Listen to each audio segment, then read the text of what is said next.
Hello, dear students. Good morning to all of you. Welcome to the Franklin Biology classes.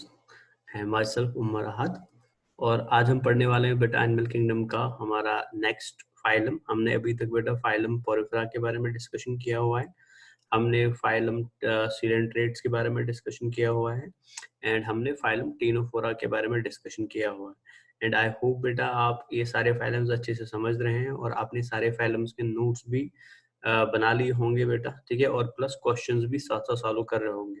तो in the coming days बेटा मैं आपको questions भी provide करने वाला हूँ सारे एनिमल किंगडम के, लेकिन अभी आप थोड़ा बहुत कुछ दिन के लिए खुद क्वेश्चन सॉल्व कर लीजिए और उसके बाद हम भी कुछ डिस्कशन क्वेश्चंस के करने वाले हैं, ठीक है ना। तो चलिए, टुडेज टॉपिक इज फाइलम प्लेटिहेल्मिन्थ्स। वो बड़ा ही इंपॉर्टेंट फाइलम है बिकॉज इस फाइलम से कॉमन टाइप्स ऑफ क्वेश्चंस पूछे जाते हैं, ठीक है ना।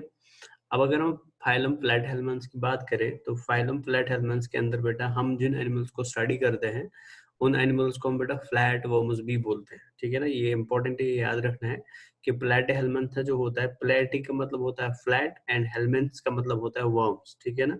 तो अगर मैं दोनों को कंबाइन कर दूं, ये एक ऐसा फाइलम है जहां पे हम किन की स्टडी करेंगे, जहां पे हम फ्लैट वर्म्स की स्टडी करेंगे।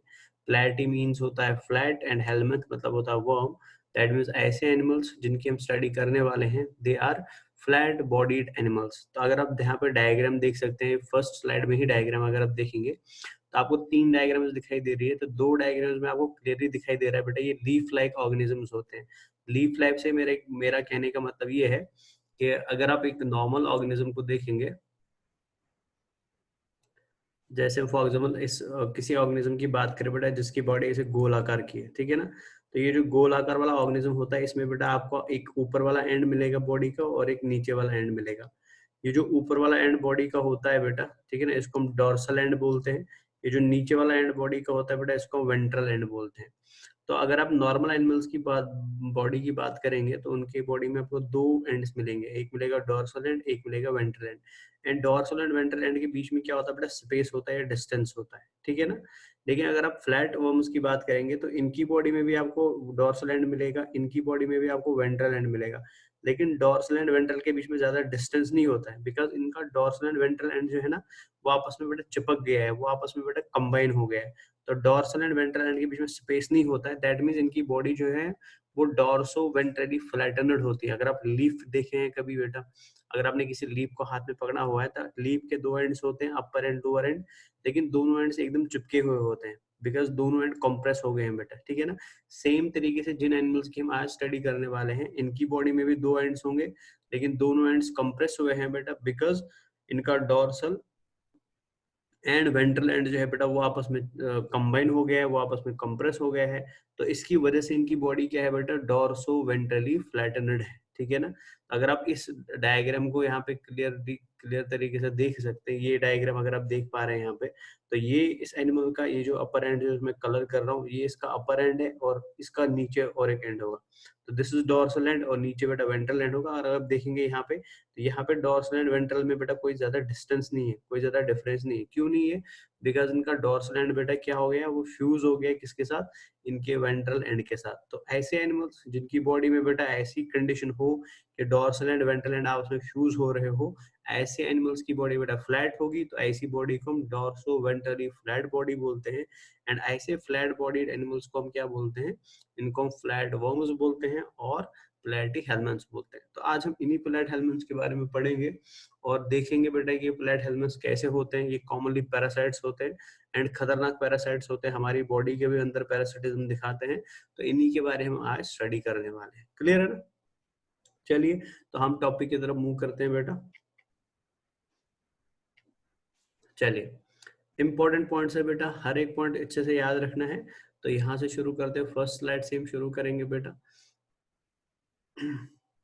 फ्लैट हेलमेंट्स जो होते हैं, फ्लैटी का मतलब होता है फ्लैट एंड हेलमेंट्स का मतलब होता है बेटा वर्म्स। तो दैट मीन्स ये ऐसी एनिमल्स है जिनकी बॉडी क्या होती है, फ्लैट होती है। तो इनको हम फ्लैट वर्म्स भी बोलते हैं।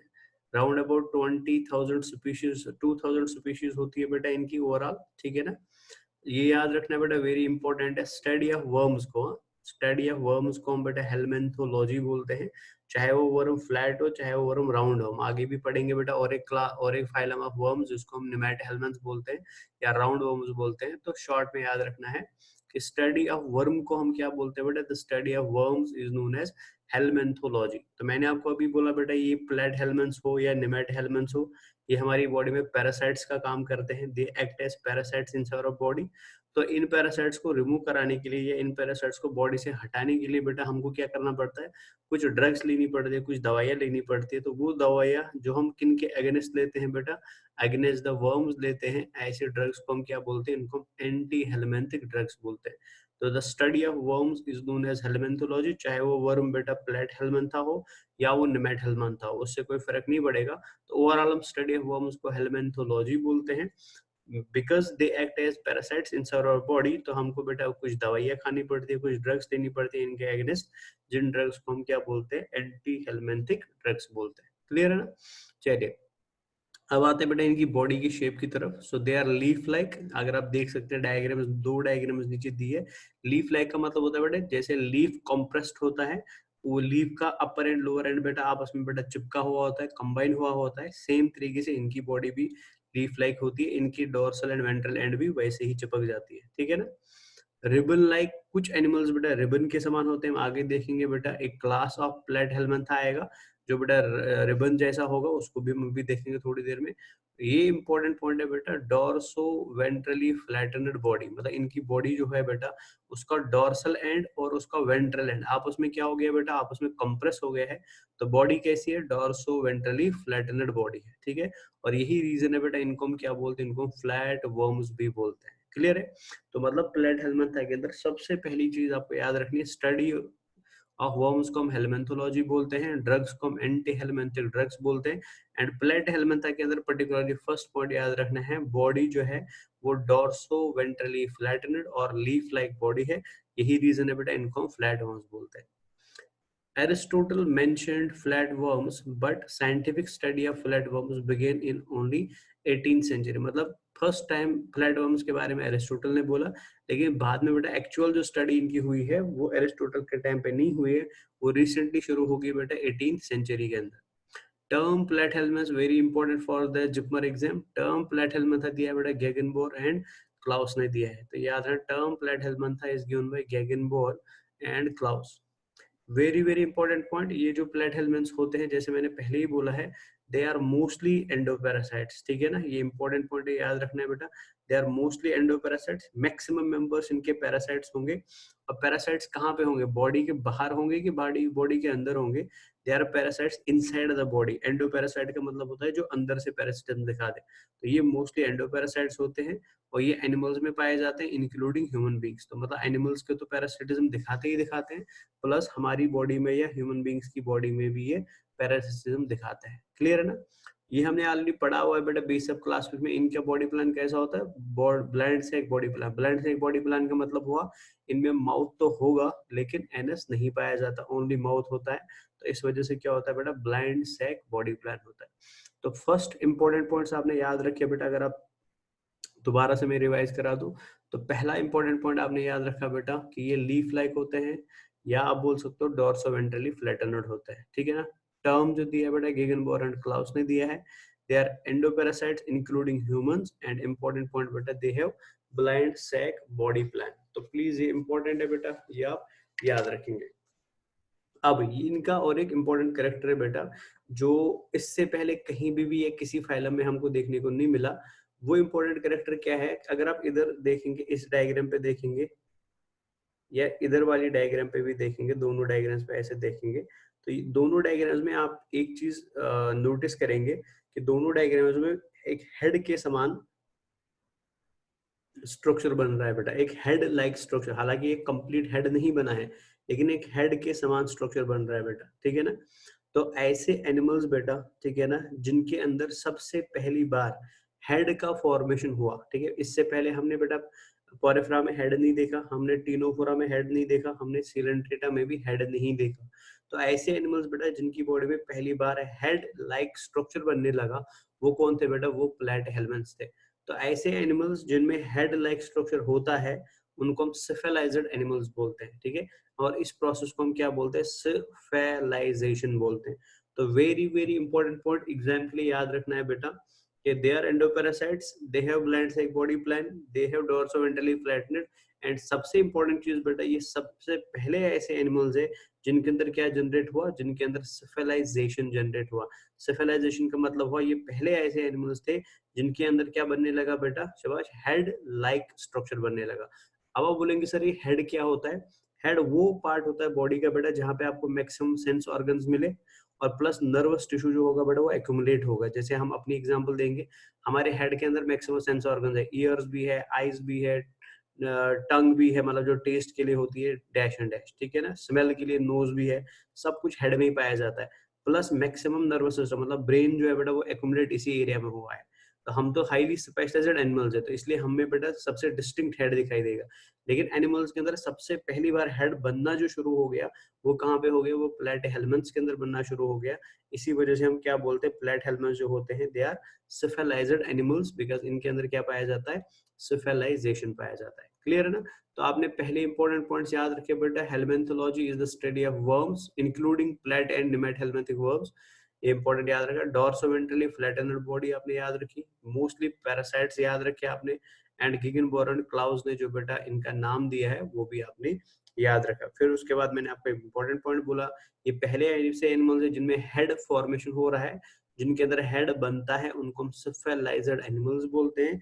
प्रोसेस को हम क्या बोलते हैं, सिफेलाइजेशन बोलते हैं। क्लियर है ना?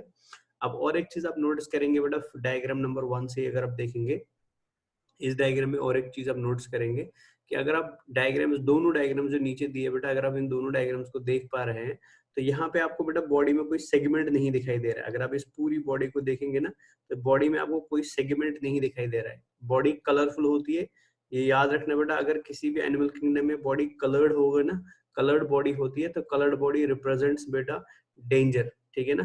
कलरफुल बॉडीज जो होती है एनिमल किंगडम के अंदर, तो अगर कोई एनिमल आपको कभी भी कलरफुल दिखाई दे बेटा, या किसी को कलरफुल पैच दिखाई दे, तो समझ लेना बेटा वो किसकी इंडिकेशन है, वो डेंजर की इंडिकेशन है, ठीक है ना। तो यहाँ पे जो आपको ये कलरफुल बॉडीज दिखाई दे रही है बेटा, इसमें आपको कोई सेगमेंट नहीं दिखाई, एकदम फ्लैट बॉडी दिखाई दे रही है, ठीक है, एकदम स्मूथ बॉडी दिखाई दे रही है, कोई सेगमेंट नहीं दिखाई दे रहा है। ऐसा क्यों है बेटा? ऐसा इसलिए है बिकॉज प्लेटहेल्मिन्थ्स जो होते हैं, हम अभी क्लासेस ऑफ प्लेटहेल्मिन्थ्स पढ़ेंगे, तो उसमें से मैक्सिमम प्लेटहेल्मिन्थ्स जो है ना बेटा, दे आर सिंपल बॉडीड या unsegmented body animals.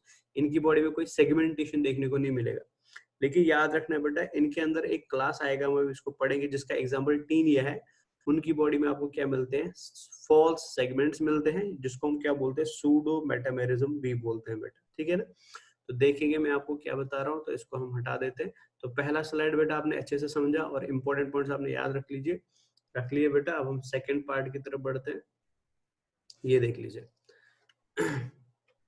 First important point बेटा, beginning of, very very important point exam के लिए बेटा, बिगिनिंग ऑफ सिफेलाइजेशन। मतलब क्या है बेटा इसका, कि पहली बार हेड का फॉर्मेशन कहाँ पे हुआ, या हेड लाइक स्ट्रक्चर का फॉर्मेशन कहाँ पे हो रहा है बेटा, ये प्लेटहेल्मिन्थ्स के अंदर ही हो रहा है। हालांकि ये कंप्लीट हेड नहीं है, लेकिन फॉर्मेशन ऑफ हेड इधर से ही हो रहा है, तो इसलिए इसको हम क्या बोलते हैं कि ये ऐसा फाइलम है जहाँ पे सिफेलाइजेशन की शुरुआत हो गई।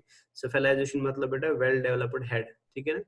Anterior end of body form head, तो मतलब इनकी बॉडी के एंटीरियर साइड में हेड का फॉर्मेशन होता है। बिकॉज इनकी बॉडी में हेड का फॉर्मेशन होता है, इसी वजह से हम इनको क्या बोलते हैं बेटा, इनको हम शाबाश सिफेलाइज्ड एनिमल्स बोलते हैं। बॉडी अनसेगमेंटेड होती है, एक मिनट, चलिए। बॉडी जो है बेटा आप देख सकते हैं, बॉडी अनसेगमेंटेड है, मतलब बॉडी में कोई सेगमेंट नहीं देखने को मिलेगा, जैसे प्लेनेरिया या फेसिकुला, जो हमने अभी लास्ट प्रीवियस स्लाइड में डायग्राम्स देखी बेटा, तो वो बेटा फेसिकुला या प्लेनेरिया की डायग्राम्स थी, तो वहां पे आपने बेटा कोई सेगमेंट नहीं देखा। लेकिन याद रखना बेटा, कुछ एनिमल्स इनमें ऐसे होते हैं या कुछ ग्रुप्स ऐसे होते हैं जिनमें आपको क्या मिलेंगे, बॉडी में सेगमेंट्स मिलेंगे। लेकिन ये सेगमेंट जो होते हैं ना, ये ट्रू सेगमेंट्स नहीं होते बेटा, ये मेटामेरिक सेगमेंट्स नहीं होते हैं। तो ऐसे फॉल्स सेगमेंट्स को हम क्या बोलते हैं बेटा, इनको हम स्ट्रोबिलेशंस बोलते हैं, या ऐसी बॉडी को हम क्या बोलते हैं, स्ट्रोबिलेटेड बॉडी बोलते हैं। अगर आप इस डायग्राम को देख पा रहे हैं तो यहाँ पे क्लियरली देख लीजिए, आपको बेटा बॉडी में सेगमेंट्स दिखाई दे रहे हैं, ये देख लीजिए अलग अलग सेगमेंट्स दिखाई दे रहे हैं बॉडी में। लेकिन ये जो सेगमेंट्स आपको दिखाई दे रहे हैं ना, ये ट्रू सेगमेंट्स नहीं होते हैं। ट्रू सेगमेंट हमने ऑलरेडी पढ़ा है बेसिस ऑफ क्लासिफिकेशन में। ट्रू सेगमेंट का मतलब क्या होता है, जो बाहर से भी सेगमेंटेड हो और अंदर से भी सेगमेंटेड हो। लेकिन इन केस ऑफ टीनिया बेटा, जिसको हम टेप वर्म भी बोलते हैं, हम अभी पढ़ेंगे थोड़ी देर में, तो टेप वर्म जो होता है बेटा, tapeworm is a class of platyhelminths बेटा, ठीक है। तो इन टेप वर्म्स के अंदर बॉडी सेगमेंटेड होती है, लेकिन ये सेगमेंट जो बॉडी के ऊपर आपको दिखाई दे रहे हैं ना, they are not true segments बेटा, ये फॉल्स सेगमेंट्स होते हैं, ये सूडो मेटामेरिक सेगमेंट्स होते हैं। और इन सूडो मेटामेरिक सेगमेंट्स को हम क्या बोलते हैं, इनको हम स्ट्रोबिलेशंस बोलते हैं, STROBILATION, स्ट्रोबिलेशंस। एंड ऐसी बॉडी को हम स्ट्रोबिलेटेड बॉडी बोलते हैं। तो इंपॉर्टेंट है, very very important for exam, याद रखना कि प्लेट हेलमेंट्स की बॉडी मैक्सिमम प्लेट हेलमेंट्स की बॉडी अनसेगमेंटेड होती है, जैसे प्लेनेरिया, जैसे फैसिकुला डैश एंड डैश। लेकिन एक क्लास ऑफ प्लेट हेलमेंट्स है, जिन क्लास ऑफ प्लेट हेलमेंट्स को हम क्या बोलते हैं बेटा, उनको हम टेप वर्म्स बोलते हैं। इनकी बॉडी कैसी मिलेगी आपको बेटा, इनकी बॉडी आपको सेगमेंटेड मिलेगी। सेगमेंट जो बॉडी के ऊपर है, they are not true segments, they are false segments बेटा, ठीक है ना, याद रखना है। और ये फॉल्स सेगमेंट जो बॉडी के ऊपर होते हैं, इन फॉल्स सेगमेंट्स को हम बेटा स्ट्रोबिलेशंस बोलते हैं। और इस वजह से बॉडी को हम क्या बोलते हैं, स्ट्रोबिलेटेड बॉडी बोलते हैं। क्लियर है ना। तो ये इंपॉर्टेंट है, बड़े याद रखना है कि मैक्सिमम प्लेट हेलमेंट्स अनसेगमेंटेड होते हैं, एक्सेप्ट टीनिया। टीनिया की बॉडी सेगमेंटेड होती है, लेकिन सेगमेंट्स ट्रू नहीं होते बेटा, फॉल्स सेगमेंट्स होते हैं। बॉडी बाहर से सेगमेंटेड होगी, अंदर से सेगमेंटेड नहीं होगी। इन फॉल्स सेगमेंट्स को हम स्ट्रोबिलेशंस बोलते हैं, और ऐसी बॉडी को हम स्ट्रोबिलेटेड बॉडी बोलते हैं। क्लियर है ना। चले, this is important for your NEET exam बेटा। नीट में ये क्वेश्चन पूछा जाता है और पूछा भी गया है, तो ये इंपॉर्टेंट, ये लाइन बेटा आप हाईलाइट करेंगे। तो फ्लैट वर्म जो होते हैं बेटा, ये बायलैटरली सिमेट्रिकल होते हैं। बायलैटरली सिमेट्रिकल मतलब इनको हम बेटा एक सिंगल प्लेन से क्या करेंगे, कट करें। तो याद रखना, फर्स्ट बायलैटरली सिमेट्रिकल, अभी तक हमने सिमेट्री पढ़ी है बेटा, हमने या तो एसिमेट्रिकल देखा या तो रेडियली सिमेट्रिकल देखा। लेकिन पहली बार एनिमल किंगडम के अंदर बेटा बायलैटरल सिमेट्री किसमें आया, वो फ्लैट वर्म्स के अंदर आया। और आज के बाद एक पॉइंट याद रखना बेटा, जहां जहां पे बायलैटरल सिमेट्री होता है ना, याद रखना बेटा, वहां पे हमेशा सेफेलाइजेशन देखने को मिलेगा। तो इंपॉर्टेंट पॉइंट है, याद रखेंगे, फ्लैट वर्म जो होती है बेटा, ये फर्स्ट एनिमल्स है जिन्होंने बायलैटरल सिमेट्री दिखाया। The first animals who showed bilateral symmetry are flatworms और platyhelminths. Second important point बेटा, they are the first animals जो ट्रिप्लोब्लास्टिक होते हैं। अभी तक हमने बेटा डिप्लोब्लास्टिक कंडीशन देखी है, लेकिन पहली बार जिन एनिमल्स के अंदर बेटा ट्रिप्लोब्लास्टिक कंडीशन देखने को मिली, वो भी बेटा कौन थे, वो भी प्लेट हेलमेंट्स ही थे। ये एसिलोमेट्स होते हैं बेटा, हमने ऑलरेडी पढ़ा हुआ है, इनके पास ट्रू सीलोम नहीं होता है, और ये इनके पास होता है बेटा ऑर्गन लेवल ऑफ ऑर्गेनाइजेशन, ये भी हमने ऑलरेडी पढ़ा हुआ है। तो मतलब प्लेट हेलमेट्स के बारे में आप बेटा इंपॉर्टेंट पॉइंट्स याद रखेंगे जो हमने ऑलरेडी डिस्कस किए हुए हैं। ये डॉर्सोवेंट्रली फ्लैटेनेड होते हैं, टर्म गिगनबोर एंड क्लाउस ने दिया है। ये मोस्टली एंडोपैरासाइट्स होते हैं, इनके पास ब्लैंड सेक बॉडी प्लान पाया जाता है, बिगिनिंग ऑफ सेफेलाइजेशन है। बॉडी तो कॉमनली अनसेगमेंटेड है एक्सेप्ट टीनिया, जहां पे बॉडी सेगमेंटेड होती है, लेकिन सेगमेंट्स फॉल्स होते हैं। They are bilaterally symmetrical, they are the first animals which show bilateral symmetry, they are the first animals which are triploblastic, they are the first animals which show organ level of organization. Okay guys, now moving to another part. अब हमने already बेटा एक बात आपको बोली कि plate helminths बेटा most commonly endoparasites होते हैं, ये हमारी बॉडी के अंदर पैरासिटिज्म दिखाते हैं। अब पैरासिटिज्म दिखाने के लिए और बॉडी से बेटा न्यूट्रिशन निकालने, बिकॉज अगर पैरासाइट है तो ऑटोमेटिकली ये बेटा हमारी बॉडी से न्यूट्रिशन चुराएगा। तो न्यूट्रिशन कहाँ से चुराएगा बेटा, हमारे एलिमेंट्री कैनल से चुराएगा। अब एलिमेंट्री कैनल में अपने आप को फिक्स करने के लिए, बिकॉज हमारी आपको पता है बेटा, हमारी एलिमेंट्री कैनल में कंटिन्यूअसली बाउल मूवमेंट्स होती रहती है, पेरिस्टाल्टिक मूवमेंट्स होती रहती है। तो अगर ये पेरिस्टाल्टिक मूवमेंट की वजह से बेटा बॉडी से रिमूव हो गया, तो इसकी तो डेथ होने वाली है। तो अपने आप को बेटा बचाने के लिए कि मतलब बॉडी में फिक्स हो जाए, ये इजीली बॉडी से बाहर नहीं आएगा बेटा, अपने आप को फिक्स करने के लिए और हमारी बॉडी से न्यूट्रिशन चुराने के लिए इन्होंने क्या किया बेटा, इन्होंने अपने हेड के अंदर एक स्पेशल स्ट्रक्चर डेवलप किया, जिन स्ट्रक्चर्स को हम क्या बोलते हैं बेटा, जिनको हम हुक्स एंड सक्कर्स बोलते हैं बेटा, ठीक है ना। तो मतलब जो एंडोपैरासिटिक फॉर्म्स होती है किनकी, प्लेट हेलमेंट्स की, ओनली इन दोज एंडोपैरासिटिक फॉर्म्स जो पैरासिटिज्म दिखाती है, जो एंडोपैरासाइट्स होती है, ओनली उनके अंदर बेटा बॉडी में दो स्पेशल स्ट्रक्चर्स देखने को मिलते हैं, जिनको हम क्या बोलते हैं, जिनको हम हुक्स बोलते हैं एंड सक्कर्स बोलते हैं बेटा। क्लियर है। हुक का काम क्या होता है बेटा, ये बॉडी को बाइंड करने में मदद करता है, मतलब जहां पे बेटा इसको बाइंड करना होगा बॉडी के अंदर, एलिमेंट्री कैनाल के अंदर, ये वहां पे फिक्स होने में मदद करेगा हुक। सक्कर क्या करता है, अब नाम से समझ गए बेटा, ये सक करता है बेटा किसको, ये न्यूट्रिएंट्स को या न्यूट्रिशन को या ब्लड को क्या करेगा बेटा, सक करेगा। तो याद रखना हुक्स एंड सक्कर्स बेटा, बिकॉज ये एनसीईआरटी में मेंशन किया गया है। तो हुक्स एंड सक्कर्स किन में पाए जाते हैं बेटा, शाबाश, ये हेड ऑफ प्लेट हेलमेंट्स के अंदर या पैरासिटिक प्लेट हेलमेंट्स के अंदर पाए जाते हैं।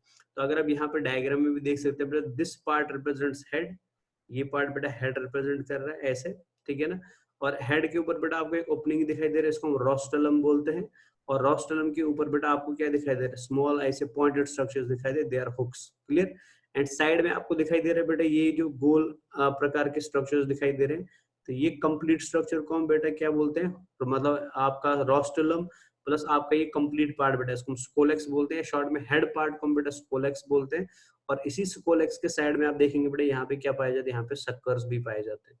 तो ये इंपॉर्टेंट है बेटा, प्लीज एग्जाम के लिए याद रखेंगे कि पैरासिटिक फॉर्म जो होती है, पैरासिटिक फॉर्म्स के ऊपर बेटा आपको क्या मिलते हैं, आपको बाइंड करने के लिए मिलते हैं हुक्स, ठीक है ना। एंड न्यूट्रिशन को ऑब्टेन करने के लिए, न्यूट्रिशन को सक करने के लिए आपको क्या मिलते हैं बेटा, आपको मिलते हैं सक्कर्स, क्लियर है ना। एंड और एक चीज इंपॉर्टेंट पॉइंट याद रखेंगे बेटा कि हुक मतलब ओवरऑल हेड पार्ट जो होता है बेटा उसको हम सुकोलेक्स बोलते हैं। एंड सुकोलेक्स के अपर एंड में होता है बेटा हुक्स, एंड साइड्स में क्या होते हैं बेटा, साइड्स में सक्कर्स होते हैं, क्लियर है ना। अगर मैं इसी डायग्राम को आपको इसका रियल डायग्राम दिखा दूं बेटा, जो इसका एक्चुअल डायग्राम है, इलेक्ट्रॉन माइक्रोस्कोपिक डायग्राम है, तो वो बेटा ये वाला इसका इलेक्ट्रॉन माइक्रोस्कोपिक डायग्राम है बेटा। ये आप इलेक्ट्रॉन माइक्रोस्कोपिक डायग्राम देख सकते हैं। ये जो स्ट्रक्चर आपको यहाँ पे दिखाई दे रहा है, दिस इज सक्कर, यहाँ से सक करेगा न्यूट्रिएंट्स को। एंड ये जो आपको ऊपर टीथ लाइक पॉइंट स्ट्रक्चर्स दिखाई दे रहे हैं, यही इसको हमारी बॉडी में बाइंड करने में मदद करते हैं। And these teeth like structures are hooks, clear है ना। तो ये आप क्लियर डायग्राम देख सकते। मेरा इस चैप्टर में बेटा आपको इस तरीके से पढ़ाने का मूड क्यों बना, स्लाइड की वजह से पढ़ाने का मूड क्यों बना, बिकॉज स्लाइड्स में आपको बेटा ये डायग्राम्स में आपको दिखा सकता हूँ, बोर्ड पे मैं ये सारे डायग्राम्स आपको दिखा नहीं सकता हूँ, तो आपको इमेजिन करना पड़ेगा, ठीक है ना। लेकिन यहाँ पे आप क्लियरली पिक्चर देख सकते हो, तो आपको ज्यादा इमेजिनेशन करने की जरूरत नहीं है, और इससे कॉन्सेप्ट्स भी आपको क्लियर रहेंगे और याद भी रहेंगे। तो आप क्लियरली देख सकते हैं हम एनसीईआरटी में जो हुक एंड सकर की बात कर रहे हैं, तो रियलिटी में वो इलेक्ट्रॉन माइक्रोस्कोप में कितना डेंजरस दिखाई दे रहा है, कितना खतरनाक दिखाई दे रहा है। तो यही इसको मदद करेगा क्या, हमारी बॉडी में रुकने के लिए, और फिर हमारी बॉडी से न्यूट्रिशन को भी ऑब्टेन करने के लिए, क्लियर है ना। चलिए, some of them absorb nutrients from host directly through their body surface. ये बोल रहा है कि कुछ एंडोपैरासाइट्स ऐसे होते हैं उनको हुक्स एंड सक्कर्स की जरूरत नहीं पड़ती है, उनकी बॉडी बेटा ऐसी होगी कि पूरी बॉडी क्या कर सकती है, वो डायरेक्टली न्यूट्रिशन को एब्सॉर्ब कर सकती है, उनको ऐसे स्पेशल स्ट्रक्चर डेवलप करने की जरूरत नहीं है। इंपॉर्टेंट फॉर एग्जाम बेटा, ये क्वेश्चन एग्जाम में कॉमनली नीट के अंदर या बाकी एग्जाम्स के अंदर पूछा जाता है। प्लेट हेलमेंट्स के अंदर स्पेशल सेल्स पाए जाते हैं जो बॉडी से एक्सक्रीशन करने में या ऑस्मो रेगुलेशन में मदद करते हैं, मतलब बॉडी से वेस्ट को बाहर निकालने में, प्लस खुद की बॉडी के अंदर वाटर बैलेंस को एंड आयनिक बैलेंस को मेंटेन करने के लिए, मतलब ऑस्मो रेगुलेशन के लिए एंड एक्सक्रीशन के लिए बेटा स्पेशल सेल्स पाई जाती है, स्पेशल स्ट्रक्चर्स पाए जाते हैं, जिन सेल्स को हम क्या बोलते हैं, जिन्हें हम फ्लेम सेल्स बोलते हैं। फ्लेम सेल का और एक नाम है बेटा सोलिनोसाइट, या इसको हम क्या बोलते हैं, प्रोटोनेफ्रिडिया भी बोलते हैं। तो एग्जाम के लिए इंपॉर्टेंट पॉइंट है, फ्लेम सेल्स किन में पाई जाती है, फ्लेम सेल्स पाई जाती है प्लेट हेलमेंट्स के अंदर। कैलोब्लास्ट किन में पाई जाती है, टीनोफोरा के अंदर, ठीक है ना। कॉनोसाइट्स किन में पाई जाती है बेटा, हमने ऑलरेडी पढ़ा हुआ पोरिफेरा के अंदर, ठीक है ना। तो ये कुछ इंपॉर्टेंट सेल्स है जो एक क्लास को मेंशन करा देती है, या पर्टिकुलर फाइलम की स्पेशल सेल्स होती है, तो ये आपको याद रखनी है। तो जैसे आपने पोरिफेरा के अंदर बेटा पिनेकोसाइट्स एंड कॉनोसाइट्स देखा था, आपने सीलेंट्रेट्स के अंदर बेटा स्टिंगिंग सेल्स और नेमेटोब्लास्ट देखी थी, सेम तरीके से टीनोफोर्स के अंदर कैलोब्लास्ट देखी थी। और अब यहाँ पे आप इंपॉर्टेंट सेल्स याद रखेंगे प्लेट हेलमेंट्स के लिए, that is flame cell, solenocyte और प्रोटोनेफ्रिडिया। फ्लेम सेल का और एक नाम सोलिनोसाइट है, या इसका और एक नाम प्रोटोनेफ्रिडिया है। और किस में मदद करता है, it helps in balancing of water and ions, that means osmo regulation, and also बेटा रिमूवल ऑफ वेस्ट, जिसको हम एक्सक्रीशन बोलते हैं, क्लियर है ना। नर्वस सिस्टम जो होता है इनका, वो लेडर के समान होता है, सीडी के समान होता है, जिसमें दो मेन लॉन्गिट्यूडनल नर्व कॉर्ड्स होंगे, ठीक है ना। और बीच में बहुत सारे छोटी छोटी नर्व्स होंगे जिनको हम ट्रांसवर्स कॉम्यूशर्स बोलते हैं। तो ये भी एग्जाम के लिए इंपॉर्टेंट है कि लेडर लाइक और एच शेप्ड, हाँ capital H shaped, ladder like और एच शेप्ड नर्वस सिस्टम किन में पाया जाता है, तो याद रखना बेटा वो प्लेट हेलमेंट्स के अंदर पाया जाता है। हम इसका डायग्राम अभी देखते हैं कि ये लेडर लाइक का मतलब क्या है। तो ये आई होप ये समझ आ गया आपको ये स्लाइड क्लियरली। तो हमने अभी तक जो इंपॉर्टेंट पॉइंट्स याद रखे, मेरे साथ आप रिपीट करेंगे, आंख बंद करके रिपीट करेंगे। They are known as flatworms. Study of worms is called helminthology. Drugs को हम बेटा एंटी हेलमेंथिक ड्रग्स बोलते हैं। बॉडी कैसी होती है, मेरे साथ रिपीट कर लीजिए, very good. Body is dorsoventrally flattened, very good बेटा। टर्म किसने दिया था, बिल्कुल सही, गेगनबोर एंड क्लाउस ने दिया था। ये मोस्टली क्या होते हैं, एंडो पैरासाइट्स होते हैं। बॉडी प्लांट से एक बॉडी प्लान पाया जाता है। फर्स्ट एनिमल जिनमें सिविलाइजेशन मिला, फर्स्ट एनिमल जो बायोलेटरली सिमेट्रिकल है, फर्स्ट एनिमल जो ट्रिप्लोप्लास्टिक है, फर्स्ट एनिमल जिनके अंदर organ level of organisation develop हो, ठीक है। बॉडी अनसेगमेंटेड होती है, लेकिन टेप वर्म्स के अंदर बॉडी सेगमेंटेड होगी। जो फॉल्स सेगमेंट्स होते हैं, जो ट्रू सेगमेंट्स नहीं होते, that means that is pseudo metamerism, ये फॉल्स सेगमेंटेशन दिखाते हैं। क्लियर। जो एंडोपैरासाइट्स होते हैं वो हमारी बॉडी से न्यूट्रिशन चुराने के लिए बेटा दो प्रकार के स्ट्रक्चर्स डेवलप करते हैं, hooks and suckers. Hooks for attachment and suckers for obtaining nutrition. Head को हम इनके अंदर सुकोलेक्स बोलते हैं, जिसके अपर साइड में हुक्स होंगे एंड लेटरल साइड में क्या पाए जाते हैं, सक्कर्स पाए जाते हैं। इनके अंदर बेटा बॉडी में स्पेशल सेल्स होती है for osmo regulation and excretion, जिनको फ्लैम सेल्स बोलते हैं, सोलिनोसाइट्स बोलते हैं और प्रोटोनेफ्रिडिया बोलते हैं। नर्वस सिस्टम होता है लैडर लाइक, जिसमें साइड में दो लॉन्गिट्यूडिनल नर्व कॉर्ड्स होंगे एंड फिर बीच में होंगे बहुत सारी कॉम्बिशोर्स। तो अब हम यही देखते हैं कि ये नर्वस सिस्टम कैसा होता है, इसका हम डायग्राम में देखेंगे ताकि आपको एक क्लियर हो जाए। चलिए तो इधर हम फर्स्ट डायग्राम से शुरू करते हैं। ये देख लीजिए बच्चा, ये मैंने जो आपको पहले ही बोला, तो इनके अंदर हेड लाइक स्ट्रक्चर होता है, दिस पार्ट रिप्रेजेंट्स हेड। तो ये इनका बेटा हेड स्ट्रक्चर है। और अगर आप देखेंगे ध्यान से, हेड में जो रेड कलर में बनाया हुआ है, हेड के अंदर नर्वस सिस्टम क्या हो रहा है बेटा, एक्यूमुलेट हो रहा है, मतलब बहुत सारी नर्व्स आपको दिखाई देगी। ये जो रेड वाला पार्ट आप देख रहे हैं, दिस इज इट्स नर्वस, मतलब यहाँ पे ब्रेन के समान न्यूरॉन्स जमा होने लगे, तो नर्वस सिस्टम का फॉर्मेशन शुरू हो गया। मैंने आपको लास्ट क्लास में बताया पहली बार नर्व्स का फॉर्मेशन कहाँ हुआ, पहली बार न्यूरॉन्स का फॉर्मेशन कहाँ पे हुआ, सीलेंट्रेटा के अंदर। लेकिन पहली बार नर्व्स का फॉर्मेशन, मतलब न्यूरॉन्स अब जुड़ने लगे लीनियरली और नर्व्स का फॉर्मेशन शुरू हुआ कहाँ पे, प्लेटिहेल्मिन्थ्स के। तो आप देख सकते हैं बेटा यहाँ पे नर्व न्यूरॉन्स आपस में जुड़ गए हैं और उन्होंने ग्रुप ऑफ न्यूरॉन्स की तरह बेटा एक प्रिमिटिव ब्रेन का फॉर्मेशन कर दिया। हालांकि ये कंप्लीट ब्रेन नहीं बना, लेकिन ये प्रिमिटिव ब्रेन का फॉर्मेशन हो गया बेटा, ठीक है। और बिकॉज यहाँ पे प्रिमिटिव ब्रेन का फॉर्मेशन हो रहा है, इसी वजह से इस पार्ट को हम क्या बोलेंगे, इसको हम हेड नाम दे देंगे बेटा। तो हेड लाइक स्ट्रक्चर किन में डेवलप हुआ, प्लेटहेल्मिन्थ्स के अंदर डेवलप हुआ। क्लियर है ना। बिकॉज इनके अंदर हेड लाइक स्ट्रक्चर होता है, इसी वजह से इनको हम सिफिलाइज्ड बोलते हैं। अब हेड को हम साइड में रख देते हैं। अब आप ध्यान से देखिए, मेरी बात को सुन लीजिए और ध्यान से देख लेना बेटा। अब यहाँ से बेटा एक नर्व निकल रहा है, एक नर्व का स्ट्रक्चर निकल रहा है जो थ्रू आउट बॉडी मूव कर रहा है, पूरी बॉडी में जा रहा है बेटा ये नर्व, जो मैं ब्लू में भी हाईलाइट कर रहा हूँ। तो ये नर्व थ्रू आउट बॉडी चला गया, तो ये एक नर्व का कॉर्ड हो गया। और इधर से देख लीजिए बेटा, ये दूसरा नर्व का कॉर्ड हो गया।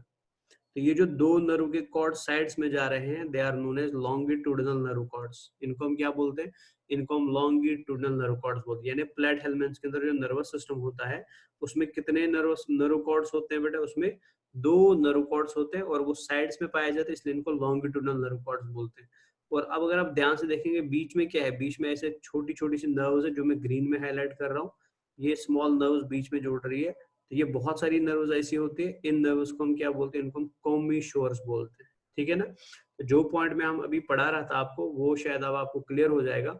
तो मैंने आपको अभी थोड़ी देर पहले पढ़ाया था कि प्लेटहेल्मिन्थ्स के अंदर नर्वस सिस्टम में दो लॉन्गिट्यूडिनल नर्व कॉर्ड्स होते हैं। तो ये आप देख सकते हैं जो साइड में जा रहे हैं, they are two longitudinal nerve cords and बहुत सारे कमिशोर्स होते हैं। कमिशोर मतलब बेटा ट्रांसवर्स नर्व कॉर्ड्स, ठीक है ना।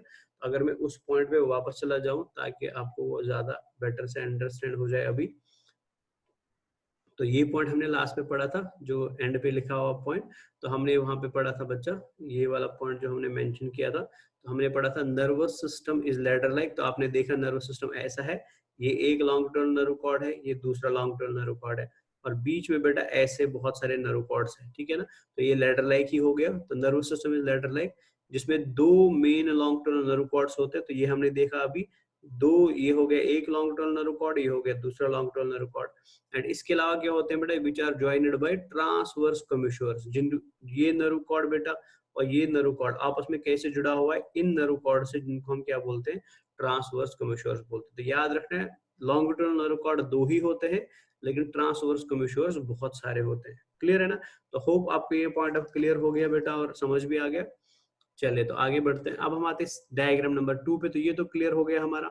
डायग्राम नंबर 2 जो है बेटा ये फ्लेम सेल का डायग्राम है, ठीक है ना। अब आपको समझ आएगा कि फ्लेम सेल को फ्लेम सेल क्यों बोला जाता है। देख लीजिए, फ्लेम सेल के अंदर वाले स्ट्रक्चर, अगर अंदर वाले पार्ट में अगर आप देखेंगे तो आपको यहाँ पे बेटा ये स्ट्रक्चर दिखाई दे रहा है, फ्लेम लाइक स्ट्रक्चर दिखाई दे रहा है।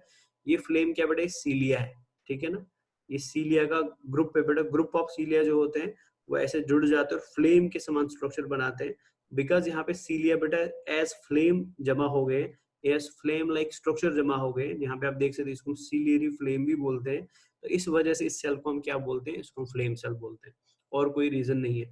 बिकॉज इस सेल के अंदर फ्लेम लाइक स्ट्रक्चर, सीलिया जो होता है बेटा वो फ्लेम लाइक स्ट्रक्चर में रिप्रेजेंट होता है, इस वजह से इनको क्या बोला जाता है, फ्लेम सेल्स भी बोला जाता है। क्लियर है ना।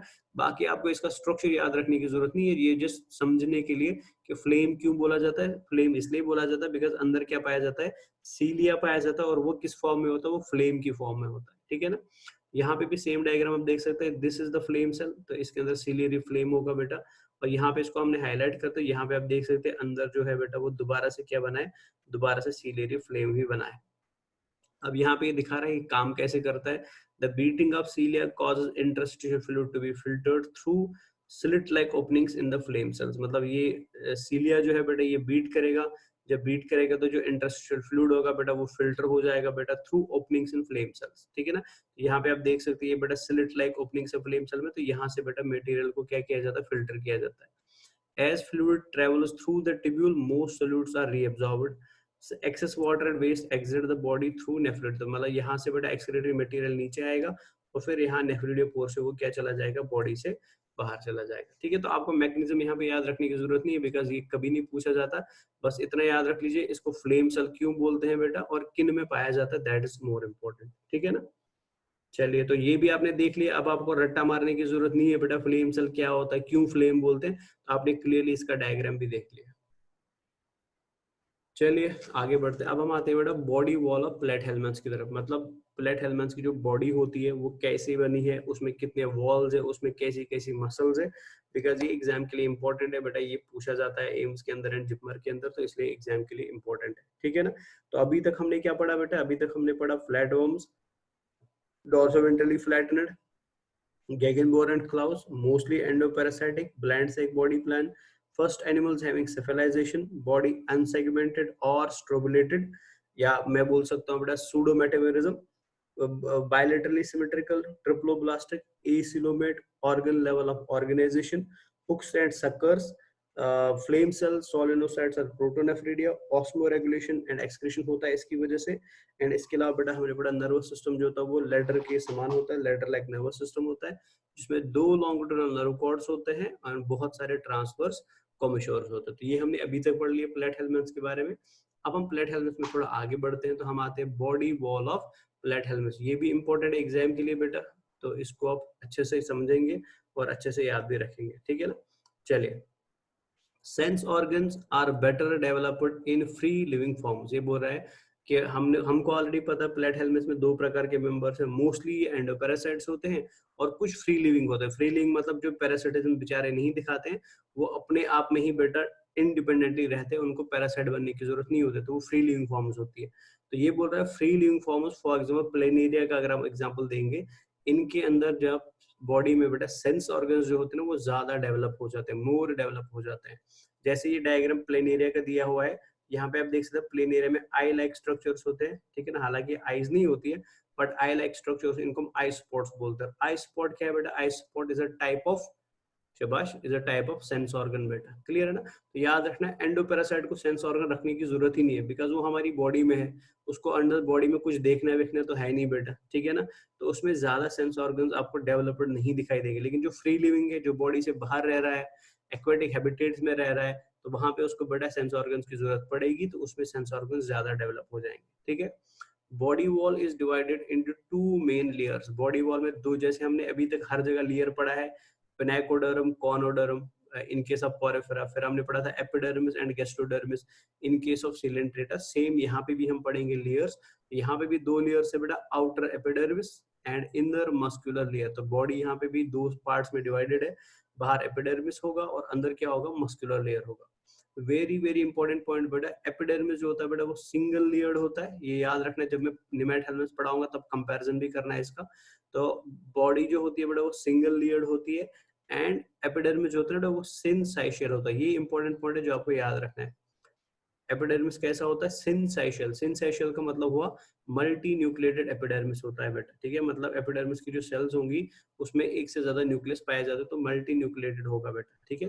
तो इंपॉर्टेंट पॉइंट एग्जाम के लिए, एपिडर्मिस सिंगल लेयर्ड होता है एंड मल्टी न्यूक्लिएटेड और सिनसाइशियल होता है, एंड इनके एपिडर्मिस में आपको बहुत सारे सीलिया मिलेंगे। तो एपिडर्मिस जो होती है वो सीलिएटेड होती है, सेल्स के अंदर छोटे छोटे से सीलियास पाए जाते हैं। This is important for exam, जो आप याद रखेंगे, जो हम कंपैरिजन में भी यूज करेंगे निमेट हेलमेंट्स के साथ। बॉडी के अंदर 3 मस्कुलर ग्रुप्स पाई जाती है, longitudinal muscles, oblique muscles and circular muscles. Exam के लिए इंपॉर्टेंट है, मस्कुलर लेयर में 3 प्रकार की मसल्स होती है, लॉन्गिट्यूडिनल, ओब्लिक एंड सर्कुलर। अगर आप यहाँ पे डायग्राम में देखेंगे तो हमने इस प्लेट हेलमेट को बेटा ऐसे कट कर दिया, कट करने के बाद हमने यहाँ पे इसकी बॉडी को प्रोजेक्ट कर लिया, मतलब यहाँ पे इसकी बॉडी को हमने ड्रॉ कर दिया। तो यहाँ पे आप देख सकते हैं, यहाँ पे सर्कुलर मसल दिखाई दे रहा है। अच्छा, ये बाहर एपिडर्मिस होगा, सबसे बाहर एपिडर्मिस होगा, फिर एपिडर्मिस के बाद मस्कुलर लेयर से, तो ये है सर्कुलर मसल, ये है लॉन्गिट्यूडिनल मसल, एंड ये बाद में बेटा पैरेन्काइमल मसल। तो मतलब बॉडी में ओवरऑल 2 ही चीजें होती है वॉल में, एक तो होगा बाहर एपिडर्मिस जो मल्टी न्यूक्लिएटेड होगा, एंड अंदर होंगी 3 मस्कुलर लेयर जिसमें है longitudinal, oblique and circular. Exam के लिए इंपॉर्टेंट है। both epidermis and muscular layer have some glands, epidermis में भी and muscular layer में भी कुछ glands पाए जाते हैं फ्री लिविंग फॉर्म्स में, जिन glands को हम नाम देंगे बेटा और याद भी रखेंगे, वैसे ज्यादा इंपॉर्टेंट है नहीं लेकिन फिर भी याद रखेंगे। Mucus gland, adhering gland and rhabdites gland. ये ग्लैंड आपको याद रखना है बेटा, लास्ट वाला। तो ये रैबिडाइट्स ग्लैंड जो होता है ये पाया जाता है कहाँ पे बेटा? In epidermis and muscular layer of platyhelminthic body. Clear है? Very very important, in case of parasitic forms epidermis is absent. Parasitic forms के अंदर एपिडर्मिस नहीं होता है, एपिडर्मिस के बदले और एक इंपॉर्टेंट स्ट्रक्चर होता है जिसको हम बोलते हैं इंटेगमेंट, और ये इंटेगमेंट किसका बनता है? ये स्क्लेरोप्रोटीन्स का बनता है। Very very important for exam. Endoparasite हमारी बॉडी में होगा, अब अगर हमारी बॉडी में एंडोपैरासाइट है तो हम बेटा कुछ ना कुछ खाते रहेंगे, तो उन पर्टिकुलर चीजों की वजह से जो हम ड्रग्स खा रहे हैं या कोई और मटेरियल खा रहे हैं, इसकी बॉडी पे कोई नेगेटिव इफेक्ट ना पड़े, इसकी बॉडी इन सारी चीजों से डैमेज ना हो, तो अपनी बॉडी को बचाने के लिए फ्रॉम दिस डैमेज इन्होंने क्या किया, इन्होंने एपिडर्मिस को हटा दिया एक स्पेशल प्रोटेक्टिव कवर से, जिस स्पेशल प्रोटेक्टिव कवर को हम क्या बोलते हैं? इंटेगमेंट बोलते हैं।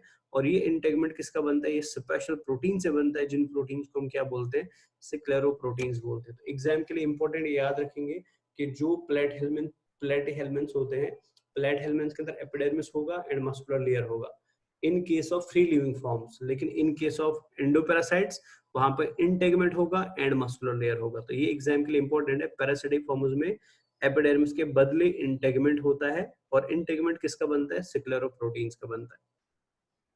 नो लोकोमोटरी अपेंडेज इन फ्लैटवर्म्स, इनकी बॉडी में कोई स्पेशल लोकोमोटरी स्ट्रक्चर नहीं होता है जो उनको चलने में मदद करे, तो ऐसे कोई स्पेशल चीज नहीं होती है।